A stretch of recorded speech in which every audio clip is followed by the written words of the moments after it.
الحمد لله رب العالمين والصلاة والسلام على سيد المرسلين اما بعد فاعوذ بالله من الشیطان الرجیم بسم اللہ الرحمن الرحیم۔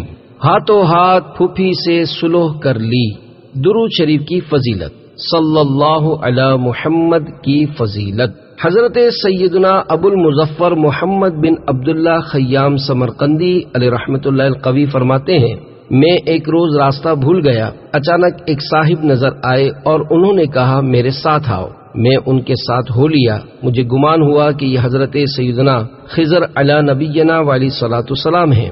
میرے استفسار یعنی پوچھنے پر انہوں نے اپنا نام خضر بتایا۔ ان کے ساتھ ایک اور بزرگ بھی تھے، میں نے ان کا نام دریافت کیا تو فرمایا یہ الیاس علی نبینا والی صلاۃ والسلام ہیں۔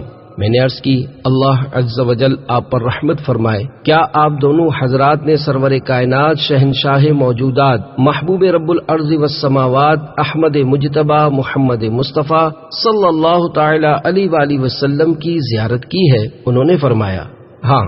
میں نے عرض کی سرکار مدینہ صلی اللہ تعالی علیہ وآلہ وسلم سے سنا ہوا ارشاد پاک بتائیے تاکہ میں آپ سے روایت کر سکوں۔ انہوں نے فرمایا کہ ہم نے رسول خدا صلی اللہ تعالی علیہ وآلہ وسلم کو یہ فرماتے سنا کہ جو شخص مجھ پر درود پاک پڑھے اس کا دل نفاق سے اسی طرح پاک کیا جاتا ہے جس طرح پانی سے کپڑا پاک کیا جاتا ہے، نیز جو شخص صلی اللہ علی محمد پڑھتا ہے تو وہ اپنے اوپر رحمت کے 70 دروازے کھول لیتا ہے۔ صلو علی الحبیب صلی اللہ تعالی علی محمد۔ ہاتھوں ہاتھ پھوپھی سے صلح کر لی۔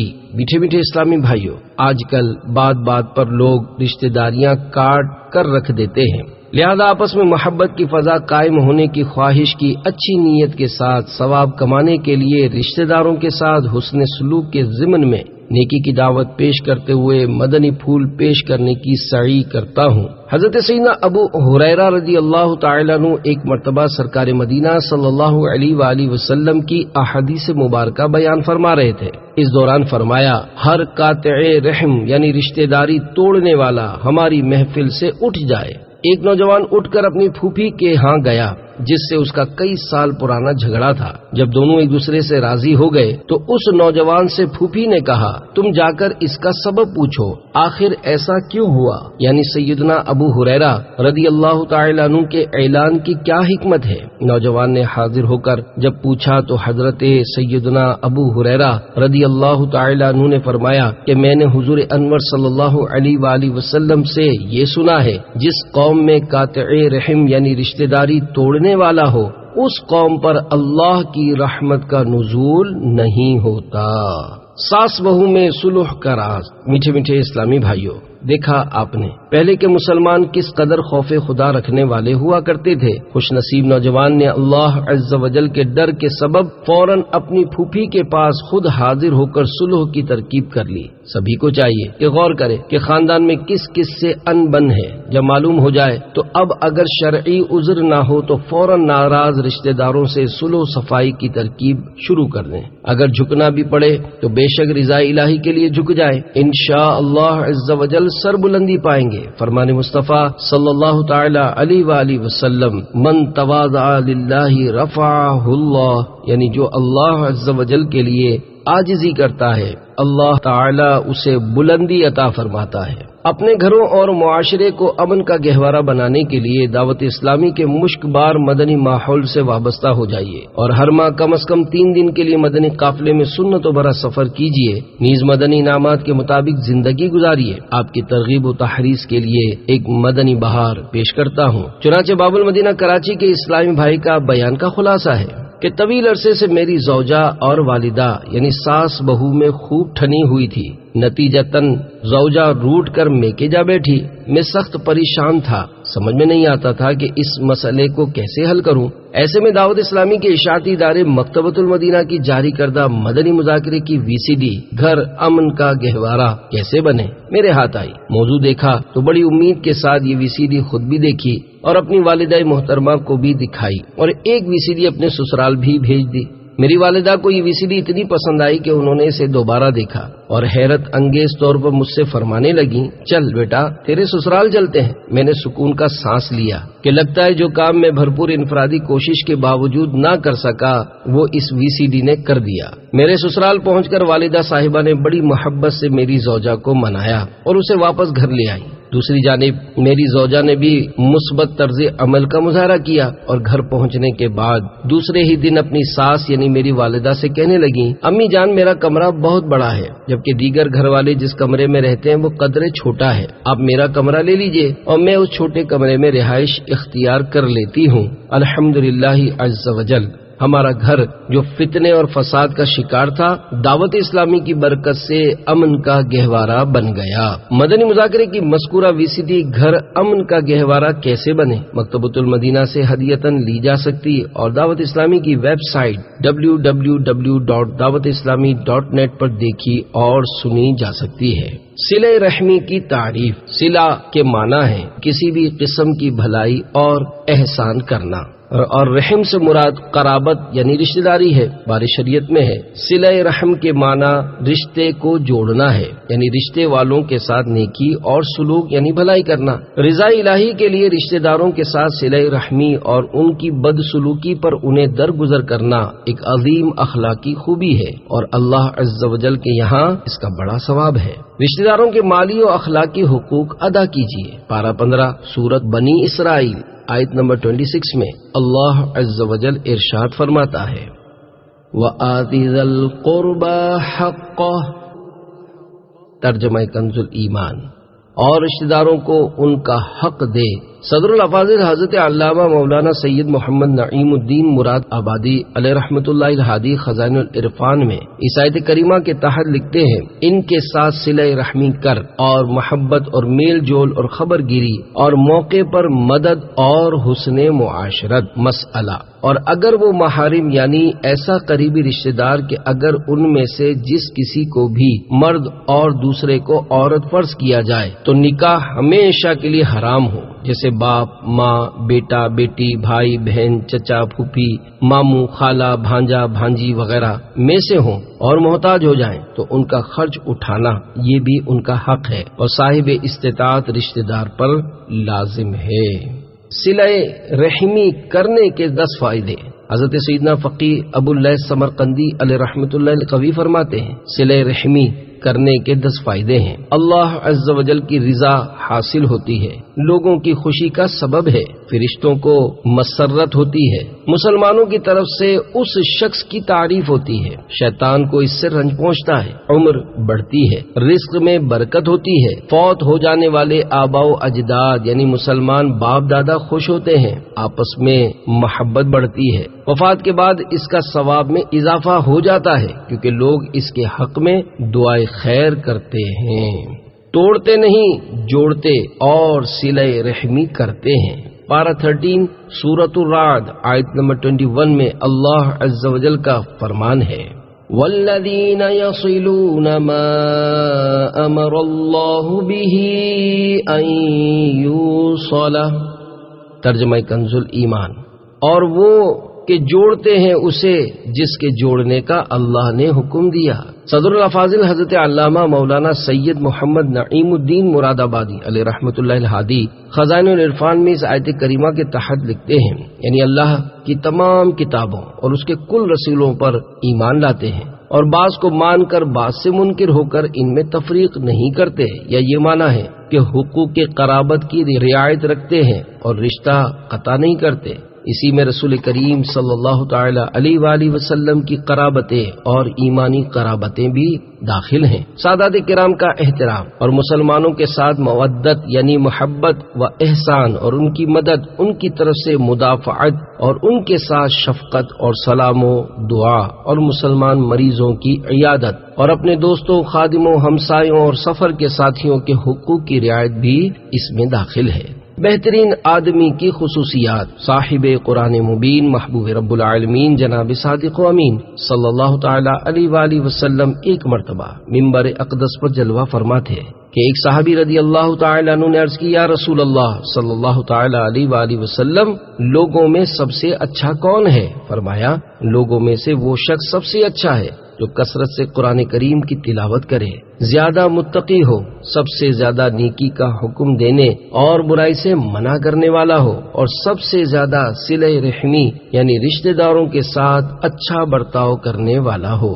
تلاوت، پرہیزگاری، نیکی کی دعوت اور صلہ رحمی۔ میٹھے میٹھے اسلامی بھائیوں، خوب ثواب لوٹنے کی نیت سے بیان کردہ حدیث مبارکہ کی روشنی میں کچھ نیکی کی دعوت پیش کرنے کی سعادت حاصل کرتا ہوں۔ اس روایت میں سب سے اچھے آدمی کی 4 خصوصیات بیان کی گئی ہیں۔ نمبر 1 بکثرت تلاوت، نمبر 2 خوب پرہیزگاری، نمبر 3 سب سے زیادہ نیکی کی دعوت دینا اور برائی سے ممانعت کرنا، اور نمبر 4 رشتہ داروں سے حسن سلوک۔ واقعی یہ چاروں نہایت ہی عمدہ صفات ہیں، اللہ عز و جل نصیب کرے، آمین۔ ان چاروں کے فضائل ملاحظہ ہوں۔ نمبر 1 حضرت سیدنا ابو ہریرہ رضی اللہ تعالی عنہ سے مروی ہے کہ نبی مکرم نور مجسم رسول اکرم شہنشاہ آدم و بنی آدم صلی اللہ تعالی علیہ وآلہ وسلم نے فرمایا، قیامت کے دن قرآن پڑھنے والا آئے گا تو قرآن عرض کرے گا، یا رب عز و جل، اسے حلہ یعنی جنت کا لباس پہنا، تو اسے کرامت کا حلہ یعنی بزرگی کا جنتی لباس پہنایا جائے گا۔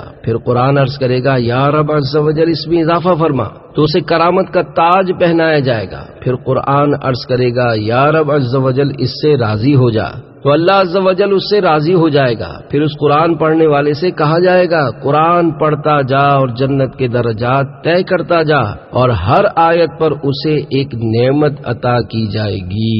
نمبر 2 پرہیزگاروں کو آخرت میں کامیابی کی نوید یعنی خوشخبری سنائی جائے گی۔ چنانچہ پارہ 25 سورۃ الزخرف آیت نمبر 35 میں ارشاد ہوتا ہے، وَالْآخِرَةُ عِندَ رَبِّكَ لِلْمُتَّقِينَ۔ ترجمہ کنز الایمان، اور آخرت تمہارے رب کے پاس پرہیزگاروں کے لیے ہے۔ نمبر 3 حضرت سیدنا کعب الاحبار رضی اللہ تعالیٰ عنہ کا ارشاد ہے، جنت الفردوس خاص اس شخص کے لیے ہے جو امر بالمعروف ونہی عن المنکر کرے، یعنی نیکی کا حکم دے اور برائی سے منع کرے۔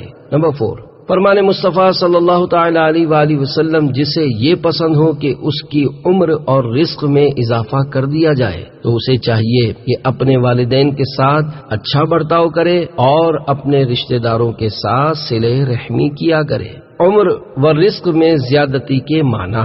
دعوت اسلامی کے اشاعتی ادارے مکتبۃ المدینہ کی مطبوعہ 1197 صفحات پر مشتمل کتاب بار شریعت جلد 3 صف پیج 560 پر صدر الشریعہ بدر الطریقہ حضرت علامہ مولانا مفتی محمد امجد علی آدمی علیہ رحمۃ اللہ القوی فرماتے ہیں، حدیث میں آیا ہے کہ صلہ رحم سے عمر زیادہ ہوتی ہے اور رزق میں وسعت یعنی زیادتی ہوتی ہے۔ بعض علماء نے اس حدیث کو ظاہر پر حمل کیا ہے، یعنی حدیث کے ظاہری معنی ہی مراد ہیں، یعنی یہاں قضا معلق مراد ہے کیونکہ قضا مبرم ٹل نہیں سکتی۔ قضا سے مراد یہاں قسمت ہے۔ قضا کی اقسام اور اس کے بارے میں تفصیلات جاننے کے لیے مکتبۃ المدینہ کی مطبوعہ بار شریعت جلد اول پیج 14 to 17 کا مطالعہ کیجیے۔ خصوصاً مجلس المدینۃ العلمیہ کی طرف سے دیے گئے حواشی بے مثال اور متعدد وساوس کا علاج ہیں۔ اذا جاء اجلهم فلا يستأخرون ساعة ولا يستقدمون۔ ترجمہ کنز الایمان، جب ان کا وعدہ آئے گا تو ایک گھڑی نہ پیچھے ہٹے نہ آگے بڑھے۔ اور بعض علماء کرام رحمہم اللہ السلام نے فرمایا کہ زیادتی عمر کا یہ مطلب ہے کہ مرنے کے بعد بھی اس کا ثواب لکھا جاتا ہے، گویا وہ اب بھی زندہ ہے، یا یہ مراد ہے کہ مرنے کے بعد بھی اس کا ذکر خیر لوگوں میں باقی رہتا ہے۔ 2 فرامین مصطفیٰ صلی اللہ تعالی علیہ وآلہ وسلم۔ نمبر 1 جو اللہ اور قیامت پر ایمان رکھتا ہے اسے چاہیے کہ صلہ رحمی کرے۔ نمبر 2 قیامت کے دن اللہ عز و جل کے عرش کے سائے میں 3 قسم کے لوگ ہوں گے، ان میں سے ایک صلہ رحمی کرنے والا۔ ام المومنین حضرت زینب اور صلہ رحمی۔ ام المومنین حضرت سیدتنا عائشہ صدیقہ رضی اللہ تعالی عنہا فرماتی ہیں، میں نے حضرت زینب رضی اللہ تعالی عنہا سے زیادہ دیندار، زیادہ پرہیزگار، زیادہ سچی، زیادہ صلہ رحمی اور زیادہ صدقہ کرنے والی کوئی عورت نہیں دیکھی۔ 12,000 درہم رشتہ داروں کو بانٹ دیے۔ امیر المومنین حضرت سیدنا عمر فاروق اعظم رضی اللہ تعالی عنہ نے ام المومنین حضرت زینب رضی اللہ تعالی عنہا کی خدمت میں 12,000 درہم بھیجے تو انہوں نے یہ رقم اپنے رشتہ داروں کو تقسیم کر دی۔ رشتہ داروں سے تعلق توڑنے سے بچیے۔ قرآن پاک میں ارشاد باری تعالی ہے، وَاتَّقُوا اللَّهَ الَّذِي تَسَاءَلُونَ بِهِ وَالْأَرْحَامَ۔ ترجمہ کنز ایمان، اور اللہ سے ڈرو جس کے نام پر مانگتے ہو اور رشتوں کا لحاظ رکھو۔ اس آیت مبارکہ کے تحت تفسیر مظہری میں ہے، یعنی تم قطع رحمی یعنی رشتہ داروں سے تعلق توڑنے سے بچو۔ جان بوجھ کر قطع رحمی کو جائز سمجھنا کفر ہے۔ فرمان مصطفیٰ صلی اللہ تعالی علیہ وآلہ وسلم، رشتہ کاٹنے والا جنت میں نہیں جائے گا۔ حضرت علامہ علی قاری علیہ رحمۃ اللہ الباری اس حدیث پاک کے تحت لکھتے ہیں، اس سے مراد یہ ہے کہ جو شخص بغیر کسی سبب اور بغیر کسی شبہے اور قطع رحمی حرام ہونے کے علم کے باوجود اسے حلال اور جائز سمجھتا ہو، وہ کافر ہے، ہمیشہ جہنم میں رہے گا اور جنت میں نہیں جائے گا۔ یا یہ مراد ہے کہ پہلے جانے والوں کے ساتھ جنت میں نہیں جائے گا، یا یہ مراد ہے کہ عذاب سے نجات پانے والوں کے ساتھ بھی نہیں جائے گا، یعنی پہلے سزا پائے گا پھر جائے گا۔ تفہیم البخاری میں ہے، اس میں اختلاف نہیں کہ صلہ رحمی واجب ہے اور اس کو قطع کرنا کبیرہ گناہ ہے۔ صلہ رحمی کے کچھ درجات ہیں، کم از کم درجہ یہ ہے کہ ناراضگی ترک کر دے اور سلام و کلام سے صلہ یعنی اچھا سلوک کرے۔ قدرت اور حاجت کے اختلاف سے صلہ یعنی سلوک کی مختلف حالتیں ہیں، بعض حال میں صلہ رحمی واجب ہے اور بعض میں مستحب، اور اگر بعض حالات میں صلہ کیا اور پوری طرح نہ کیا تو اس کو قطع رحمی نہیں کہتے۔ ایک معلوماتی فتویٰ ملاحظہ فرمائیے، فتاوی رضویہ جلد 13 پیج 647 to 648 پر ہے۔ حقیقی بھائی کو یہ کہنا تم میرے بھائی نہیں ہو کیسا؟ سوال، اگر زید حقیقی بھائی بکر کو کسی سازش سے ایک مجلس میں بآواز بلند کلمہ طیبہ پڑھ کر کہے کہ تم میرے بھائی نہیں ہو، ایسی صورت میں زید پر بموجب شرع شریف کچھ کفارہ لازم ہے؟ اگر ہے تو کیا و کس قدر؟ جواب، اگر اس کے بھائی نے اس کے ساتھ کوئی معاملہ خلاف اخوت کیا جو بھائی بھائی سے نہیں کرتا تو اس پر اس کہنے میں الزام نہیں کہ اس نفی یعنی انکار سے نفی حقیقت یعنی حقیقت سے انکار مراد نہیں ہوتی، بلکہ نفی ثمرہ ہے، یعنی بھائی ہونے کی وجہ سے جیسا سلوک کرنا چاہیے ویسا سلوک نہیں کیا، اور ایسا نہیں بلکہ بلا وجہ شرعی یوں کہا تو 3 کبیروں کا مرتکب ہوا۔ نمبر 1 کذب صریح یعنی کھلا جھوٹ، نمبر 2 قطع رحم یعنی رشتہ کاٹنا، نمبر 3 ایذاء مسلم، اس پر توبہ فرض ہے اور بھائی سے معافی مانگنی لازم۔ واللہ تعالی عالم۔ رشتہ توڑنے والے کی موجودگی میں رحمت نہیں اترتی۔ طبرانی میں حضرت سیدنا اعمش رحمت اللہ تعالی علیہ سے منقول ہے، حضرت سیدنا عبداللہ ابن مسعود رضی اللہ تعالی عنہ ایک بار صبح کے وقت مجلس میں تشریف فرما تھے۔ انہوں نے فرمایا، میں قاطع رحم یعنی رشتہ توڑنے والے کو اللہ کی قسم دیتا ہوں کہ وہ یہاں سے اٹھ جائے تاکہ ہم اللہ تعالی سے مغفرت کی دعا کریں، کیونکہ قاطع رحم یعنی رشتہ توڑنے والے پر آسمان کے دروازے بند رہتے ہیں، یعنی اگر وہ یہاں موجود رہے گا تو رحمت نہیں اترے گی اور ہماری دعا قبول نہیں ہوگی۔ ناراض رشتہ داروں سے صلح کر لیجئے۔ میٹھے میٹھے اسلامی بھائیوں، جو ذرا ذرا سی باتوں پر اپنی بہنوں، بیٹیوں، پھوپھیوں، خالاؤں، ماموں، چچاؤں، بھتیجوں، بھانجوں وغیرہ سے قطع رحمی کر لیتے ہیں، ان لوگوں کے لیے بیان کردہ حدیث پاک میں عبرت ہی عبرت ہے۔ میری مدنی التجا ہے کہ اگر آپ کی کسی رشتہ دار سے ناراضی ہے تو اگرچہ رشتہ دار ہی کا قصور ہو، صلح کے لیے خود پہل کیجئے اور خود آگے بڑھ کر خندہ پیشانی کے ساتھ اس سے مل کر تعلقات سنوار لیجئے۔ قطع رحمی کرنے والا مغفرت سے محروم۔ فرمان مصطفیٰ صلی اللہ تعالی علیہ وآلہ وسلم پیر اور جمعرات کو اللہ تعالی کے حضور لوگوں کے اعمال پیش ہوتے ہیں تو اللہ عز و جل آپس میں عداوت رکھنے اور قطع رحمی کرنے والوں کے علاوہ سب کی مغفرت فرما دیتا ہے۔ امانت اور صلہ رحمی کی شکایت پر پکڑ ہوگی۔ فرمان مصطفیٰ صلی اللہ تعالی علیہ وآلہ وسلم ہے، امانت اور صلہ رحمی کو بھیجا جائے گا تو وہ پل صراط کے دائیں اور بائیں جانب کھڑی ہو جائیں گی۔ مفسر شہیر حکیم الامت حضرت مفتی احمد یار خان علیہ رحمت الحنان اس حدیث پاک کے تحت فرماتے ہیں یہ ان دونوں وصفوں کی انتہائی تعظیم ہوگی کہ ان دونوں کو پل صراط کے آس پاس کھڑا کیا جاوے گا شفاعت اور شکایت کے لیے کہ ان کی شفاعت پر نجات، ان کی شکایت پر پکڑ ہوگی۔ اس فرمان عالی سے معلوم ہوا کہ انسان امانت داری اور رشتہ داروں کے حقوق کی ادائیگی ضرور اختیار کرے کہ ان دونوں میں کوتاہی کرنے پر سخت پکڑ ہے، مگر ان کی شفاعت پر دوزخ سے نجات ہے، ان کی شکایت پر وہاں گرتا ہے۔ تعلقات توڑنے کی سزا۔ حکایت حضرت سینا فقی ابو اللیث سمرقندی علیہ رحمت اللہ القوی تنبیہ الغافلین میں نقل کرتے ہیں، حضرت سیدنا یحییٰ بن سلیم رحمت اللہ تعالی علیہ فرماتے ہیں مکہ مکرمہ زادہ اللہ شرفا و تعظیما میں ایک نیک شخص خراسان کا رہنے والا تھا۔ لوگ اس کے پاس اپنی امانتیں رکھتے تھے۔ ایک شخص اس کے پاس 10,000 اشرفیاں امانت رکھوا کر اپنی کسی ضرورت سے سفر میں چلا گیا۔ جب وہ واپس آیا تو خراسانی فوت ہو چکا تھا۔ اس کے اہل و عیال سے اپنی امانت کا حال پوچھا تو انہوں نے لا علمی ظاہر کی۔ امانت رکھنے والے نے علماء مکہ مکرمہ سے پوچھا کہ مجھے کیا کرنا چاہیے؟ انہوں نے کہا ہم امید کرتے ہیں کہ وہ خراسانی جنتی ہوگا۔ تم ایسا کرو کہ آدھی یا تہائی رات گزرنے کے بعد زمزم کے کنویں پہ جا کر اس کا نام لے کر آواز دینا اور اس سے پوچھنا کہ اس نے 3 راتیں ایسا ہی کیا۔ وہاں سے کوئی جواب نہ ملا۔ اس پر پھر جا کر ان علماء کرام کو بتایا۔ انہوں نے انا للہ و انا الیہ راجعون پڑھ کر کہا ہمیں ڈر ہے کہ وہ شاید جنتی نہ ہو، تم یمن چلے جاؤ، وہاں برہوت نامی وادی میں ایک کنواں ہے، اس پر پہنچ کر اسی طرح آواز دو۔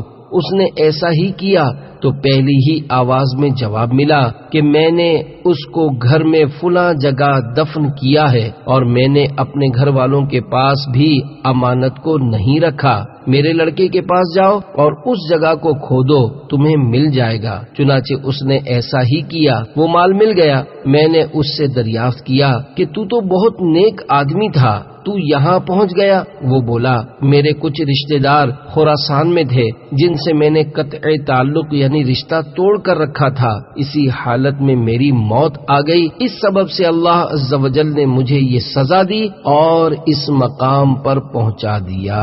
کن رشتہ داروں سے صلہ واجب ہے؟ دعوت اسلامی کے اشاعتی ادارے مکتبۃ المدینہ کی مطبوعہ 1196 صفحات پر مشتمل کتاب بحر شریعت جلد 3 پیج 558 to 559 پر ہے۔ جن رشتہ داروں کے ساتھ صلہ یعنی رحم واجب ہے وہ کون ہیں؟ بعض علماء نے فرمایا وہ ذو رحم محرم ہیں، اور بعض نے فرمایا اس سے مراد ذو رحم ہیں محرم ہوں یا نہ ہوں، اور ظاہر یہی قول دوم ہے۔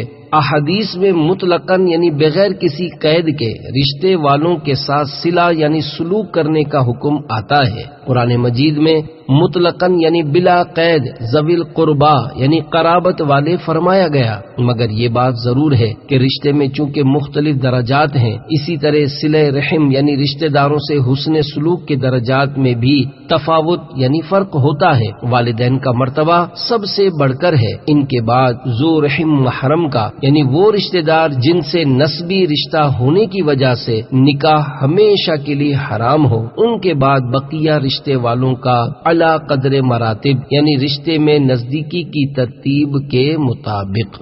ذو رحم محرم اور ذو رحم سے مراد مفسر شہیر حکیم الامت حضرت مفتی احمد یار خان علیہ رحمت الحنان سورۃ البقرہ کی آیت نمبر 83 وَبِالْوَالِدَيْنِ إِحْسَانًا وَذِي الْقُرْبَى ترجمہ کنز ایمان اور ماں باپ کے ساتھ بھلائی کرو اور رشتہ داروں سے کے تحت تفسیر نعیمی میں لکھتے ہیں اور قربا بمعنی قرابت ہے، یعنی اپنے اہل قرابت کے ساتھ احسان کرو، چونکہ اہل قرابت کا رشتہ ماں باپ کے ذریعے سے ہوتا ہے اور ان کا احسان بھی ماں باپ کے مقابلے میں کم ہے، اس لیے ان کا حق بھی ماں باپ کے بعد ہے۔ اس جگہ بھی چند ہدایتیں ہیں۔ پہلی ہدایت ذل قربا وہ لوگ ہیں جن کا رشتہ بذریعہ ماں باپ کے ہو، جیسے ذی رحم بھی کہتے ہیں۔ یہ تین طرح کے ہیں، ایک باپ کے قرابت دار جیسے دادا، دادی، چچا، پھوپھی وغیرہ، دوسرے ماں کے جیسے نانا، نانی، ماموں، خالہ، اخیافی یعنی جن کا باپ الگ الگ ہو اور ماں ایک ہو، ایسے بھائی اور بہن کا بھائی وغیرہ، تیسرے دونوں کے قرابت دار جیسے حقیقی بھائی بہن، ان میں سے جس کا رشتہ قوی ہوگا اس کا حق مقدم۔ دوسری ہدایت اہل قرابت دو قسم کے ہیں، ایک وہ جن سے نکاح حرام ہے، انہیں ذی رحم محرم یعنی ایسا قریبی رشتہ دار کہ اگر ان میں سے جس کسی کو بھی مرد اور دوسرے کو عورت فرض کیا جائے تو نکاح ہمیشہ کے لیے حرام ہو، جیسے باپ، ماں، بیٹا، بیٹی، بھائی، بہن، چچا، پھوپھی، ماموں، خالہ، بھانجا، بھانجی وغیرہ کہتے ہیں۔ جیسے چچا، پھوپھی، ماموں، خالہ وغیرہ ضرورت کے وقت ان کی خدمت کرنا فرض ہے، نہ کرنے والا گناہگار ہوگا۔ دوسرے وہ جن سے نکاح حلال جیسے خالہ، ماموں، چچا کی اولاد، ان کے ساتھ احسان و سلوک کرنا سنت مؤکدہ ہے اور بہت ثواب، لیکن ہر قرابت دار بلکہ سارے مسلمانوں سے اچھے اخلاق کے ساتھ پیش آنا ضروری اور ان کو ایذا پہنچانی حرام۔ تیسری ہدایت سسرالی دور کے رشتہ دار ذی رحم نہیں، ہاں ان میں سے بعض محرم ہیں جیسے ساس اور دودھ کی ماں، بعض محرم بھی نہیں، ان کے حقوق ہیں، یہاں تک کہ پڑوسی کے بھی حق ہیں، مگر یہ لوگ اس آیت میں داخل نہیں کیونکہ یا رحمی اور رشتے والے مراد۔ صلو علی الحبیب صلی اللہ تعالی علی محمد۔ حسن سلوک کے 7 حروف کی نسبت سے صلہ رحمی کے 7 مدنی پھول۔ دعوت اسلامی کے اشاعتی ادارے مکتبۃ المدینہ کے مطبوعہ 1197 صفحات پر مشتمل کتاب بحر شریعت جلد 3 صفحہ 559 to 560 پر سے حسن سلوک کے 7 حروف کی نسبت سے 7 مدنی پھول قبول فرمائیے۔ نمبر 1، کس رشتہ دار سے کیا برتاؤ کرے؟ احادیث میں مطلقاً یعنی بغیر کسی قید کے رشتے والوں کے ساتھ صلہ یعنی سلوک کرنے کا حکم آتا ہے۔ قرآن مجید میں مطلقاً یعنی بلا قید ذوی القربیٰ یعنی قرابت والے فرمایا گیا، مگر یہ بات ضرور ہے کہ رشتے میں چونکہ مختلف درجات ہیں، اسی طرح صلہ رحم یعنی رشتہ داروں سے حسن سلوک کے درجات میں بھی تفاوت یعنی فرق ہوتا ہے۔ والدین کا مرتبہ سب سے بڑھ کر ہے، ان کے بعد ذو رحم محرم کا یعنی وہ رشتہ دار جن سے نسبی رشتہ ہونے کی وجہ سے نکاح ہمیشہ کے لیے حرام ہو، ان کے بعد بقیہ رشتے والوں کا اعلی قدر مراتب یعنی رشتے میں نزدیکی کی ترتیب کے مطابق۔ نمبر 2، رشتہ دار سے سلوک کی صورتیں۔ صلہ رحم یعنی رشتہ داروں کے ساتھ سلوک کی مختلف صورتیں ہیں، ان کو ہدیہ و تحفہ دینا، اور اگر ان کو کسی بات میں تمہاری اعانت یعنی امداد درکار ہو تو اس کام میں ان کی مدد کرنا، انہیں سلام کرنا، ان کی ملاقات کو جانا، ان کے پاس اٹھنا بیٹھنا، ان سے بات چیت کرنا، ان کے ساتھ لطف و مہربانی سے پیش آنا۔ نمبر 3، پردیس ہو تو خط بھیجا کرے۔ اگر یہ شخص پردیس میں ہے تو رشتے والوں کے پاس خط بھیجا کرے، ان سے خط و کتابت جاری رکھے تاکہ بے تعلقی پیدا نہ ہونے پائے، اور ہو سکے تو وطن آئے اور رشتہ داروں سے تعلقات تازہ کر لے۔ اس طرح کرنے سے محبت میں اضافہ ہوگا۔ فون یا انٹرنیٹ کے ذریعے بھی رابطے کی ترکیب مفید ہے۔ نمبر 4، پردیس میں ہو، ماں باپ بلائیں تو آنا پڑے گا۔ یہ پردیس میں ہے، والدین اسے بلاتے ہیں تو آنا ہی ہوگا، خط لکھنا کافی نہیں ہے۔ یوں ہی والدین کو اس کی خدمت کی حاجت ہو تو آئے اور ان کی خدمت کرے۔ باپ کے بعد دادا اور بڑے بھائی کا مرتبہ ہے۔ بڑا بھائی بمنزلہ باپ کے ہوتا ہے، بڑی بہن اور خالہ ماں کی جگہ پر ہیں۔ بعض علماء نے چچا کو باپ کی مثل بتایا، اور حدیث یعنی آدمی کا چچا باپ کی مثل ہوتا ہے سے بھی یہی مستفاد ہوتا یعنی نتیجہ نکلتا ہے۔ ان کے علاوہ اوروں کے پاس خط بھیجنا یا ہدیہ یعنی تحفہ بھیجنا کفایت کرتا ہے۔ نمبر 5، کس کس رشتہ دار سے کب کب ملے؟ رشتہ داروں سے ناغہ دے کر ملتا رہے، یعنی ایک دن ملنے کو جائے دوسرے دن نہ جائے، وعلی ھذا القیاس یعنی اسی پر اندازہ لگا کر کہ اس سے محبت و الفت زیادہ ہوتی ہے، بلکہ اقربا یعنی قرابت داروں سے جمعہ ملتا رہے یا مہینے میں ایک بار، اور تمام قبیلہ اور خاندان کو ایک یعنی متحد ہونا چاہیے جب حق ان کے ساتھ ہو، یعنی وہ حق پر ہوں تو دوسروں سے مقابلہ اور اظہار حق میں سب متحد ہو کر کام کریں۔ نمبر 6، رشتہ دار حاجت پیش کرے تو رد کر دینا گناہ ہے۔ جب اپنا کوئی رشتہ دار کوئی حاجت پیش کرے تو اس کی حاجت روائی کرے، اس کو رد کر دینا قطع رحم یعنی رشتہ توڑنا ہے۔ یاد رہے صلہ رحم واجب ہے اور قطع رحم حرام اور جہنم میں لے جانے والا کام ہے۔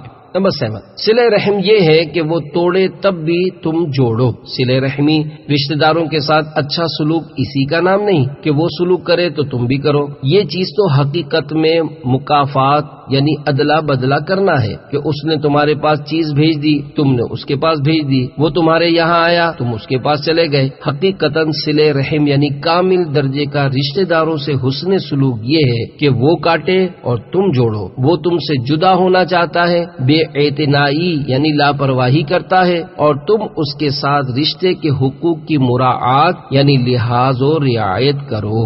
صلو علی الحبیب صلی اللہ تعالی علی محمد۔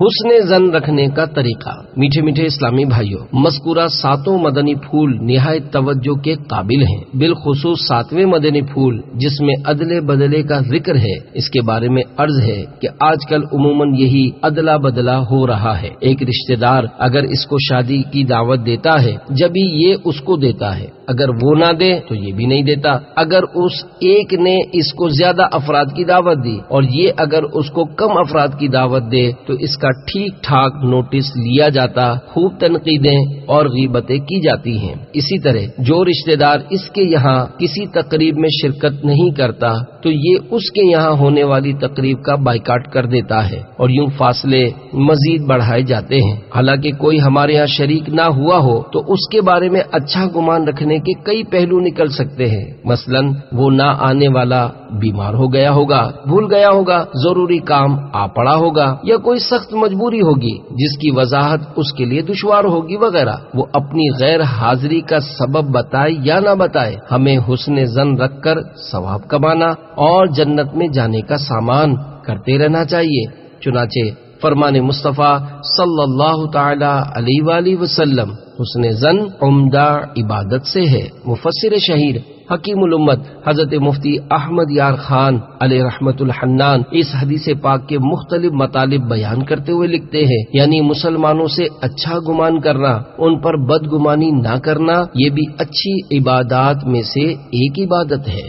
جنت کا محل اس کو ملے گا جو بالفرض ہمارا رشتہ دار سستی کے سبب یا کسی بھی وجہ سے جان بوجھ کر ہمارے یہاں نہیں آیا یا ہمیں اپنے یہاں مدعو نہیں کیا، بلکہ اس نے کھلم کھلا ہمارے ساتھ بد سلوکی کی، تب بھی ہمیں بڑا حوصلہ رکھتے ہوئے تعلقات برقرار رکھنے چاہیے۔ حضرت سیدنا ابی بن کعب رضی اللہ تعالی عنہ سے روایت ہے کہ سلطان دو جہان، شہنشاہ کون و مکان، رحمت عالمیان صلی اللہ تعالی علیہ وآلہ وسلم کا فرمان عظیم الشان ہے، جسے یہ پسند ہو کہ اس کے لیے جنت میں محل بنایا جائے اور اس کے درجات بلند کیے جائیں، اسے چاہیے کہ جو اس پر ظلم کرے یہ اسے معاف کرے، اور جو اسے محروم کرے یہ اسے عطا کرے، اور جو اس سے قطع تعلق کرے یہ اس سے ناتا یعنی تعلق جوڑے۔ دشمنی چھپانے والے رشتہ دار کو صدقہ دینا افضل ترین ہے۔ بہرحال کوئی ہمارے ساتھ حسن سلوک کرے یا نہ کرے، ہمیں حسن سلوک جاری رکھنا چاہیے۔ مسند امام احمد بن حنبل کی حدیث پاک میں ہے، بے شک افضل ترین صدقہ وہ ہے جو دشمنی چھپانے والے رشتہ دار پر کیا جائے۔ رشتہ دار سے جب سخت دکھ پہنچا، امیر المومنین حضرت سیدنا ابو بکر صدیق رضی اللہ تعالی عنہ کو اپنے خالازاد بھائی غریب و نادار و مہاجر اور بدری صحابی حضرت سیدنا مصطح رضی اللہ تعالی عنہ جن کا آپ خرچ اٹھاتے تھے ان سے سخت رنج پہنچا، اور وہ یہ کہ انہوں نے آپ رضی اللہ تعالی عنہ کی پیاری بیٹی یعنی ام المومنین حضرت سیدتنا عائشہ صدیقہ رضی اللہ تعالی عنہا پر تہمت لگانے والوں کے ساتھ موافقت کی تھی۔ اس پر آپ رضی اللہ تعالی عنہ نے خرچ نہ دینے کی قسم کھائی۔ اس پر پارہ 18 سورۃ النور کی آیت نمبر 22 نازل ہوئی۔ وہ آیت مبارکہ یہ ہے، وَلَا يَأْتَلِ أُولُو الْفَضْلِ مِنْكُمْ وَالسَّعَةِ أَنْ يُؤْتُوا أُولِي الْقُرْبَى وَالْمَسَاكِينَ وَالْمُهَاجِرِينَ فِي سَبِيلِ اللَّهِ وَلْيَعْفُوا وَلْيَصْفَحُوا أَلَا تُحِبُّونَ أَنْ يَغْفِرَ اللَّهُ لَكُمْ واللہ غفور الرحیم۔ ترجمہ کنز الایمان۔ اور قسم نہ کھائیں وہ جو تم میں فضیلت والے اور گنجائش والے ہیں، قرابت والوں اور مسکینوں اور اللہ کی راہ میں ہجرت کرنے والوں کو دینے کی، اور چاہیے کہ معاف کریں اور درگزر کریں۔ کیا تم اسے دوست نہیں رکھتے کہ اللہ تمہاری بخشش کرے، اور اللہ بخشنے والا مہربان ہے۔ جب یہ آیت سید عالم صلی اللہ علیہ وآلہ وسلم نے پڑھی تو حضرت سیدنا ابو بکر صدیق رضی اللہ تعالی عنہ نے کہا، بے شک میری آرزو ہے کہ اللہ عز و جل میری مغفرت کرے، اور میں مصطح رضی اللہ تعالی عنہ کے ساتھ جو سلوک کرتا تھا اس کو کبھی موقوف یعنی بند نہ کروں گا۔ چنانچہ آپ رضی اللہ تعالی عنہ نے اس مالی تعاون کو جاری فرما دیا۔ اس آیت سے معلوم ہوا جو شخص کسی کام پر قسم کھائے پھر معلوم ہو کہ اس کا کرنا ہی بہتر ہے تو چاہیے کہ اس کام کو کرے اور قسم کا کفارہ دے۔ حدیث صحیح میں یہی وارد ہے۔ مزید فرماتے ہیں، اس آیت سے حضرت صدیق اکبر رضی اللہ تعالی عنہ کی فضیلت ثابت ہوئی۔ اس سے آپ کی علو شان و مرتبت یعنی رتبے کی عظمت ظاہر ہوتی ہے کہ اللہ تعالی نے آپ رضی اللہ تعالی عنہ کو آیت قرآنی میں اولو الفضل یعنی فضیلت والا ارشاد فرمایا۔ اللہ عز و جل کی ان پر رحمت ہو اور ان کے صدقے ہماری بے حساب مغفرت ہو، آمین بجاہ النبی الامین صلی اللہ تعالی علیہ وآلہ وسلم۔ بیاں ہو کس زبان سے مرتبہ سے صدیق اکبر کا ہے یار غار محبوب خدا سے صدیق اکبر کا مقام خواب راحت چین سے آرام کرنے کو بنا پہلو محبوب خدا سے صدیق اکبر کا۔ صلو علی الحبیب صلی اللہ تعالی علی محمد۔